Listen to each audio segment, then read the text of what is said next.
Problem I'm having increasingly, so to speak, as a materialistic reductionist, let's say, as a scientist, Yeah.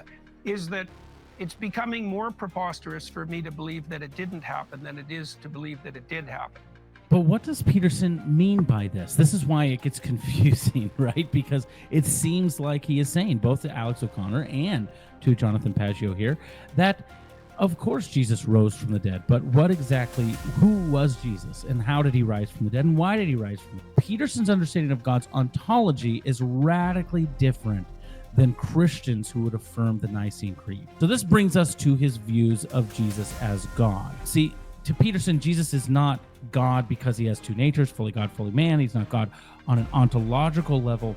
Jesus is God because he embodies the highest possible aim and paved the way for humanity to follow suit and find true salvation amidst a minefield of competing values. One of the most important aspects and statements of the Nicene Creed was that Jesus came down from heaven, because Arius taught that Jesus was the first exemplar of how to reach up to heaven, being a created being through which all other creation was accomplished. Jesus, according to Arius, aspired to the highest possible place because he exemplified what it meant to be a perfect created being. Arius believed not that Jesus descended to be with man so that he could pull us up to God himself, but that Jesus became a man that achieved possibility of us reaching up towards God. He showed us the way. He was the archetype, one could say.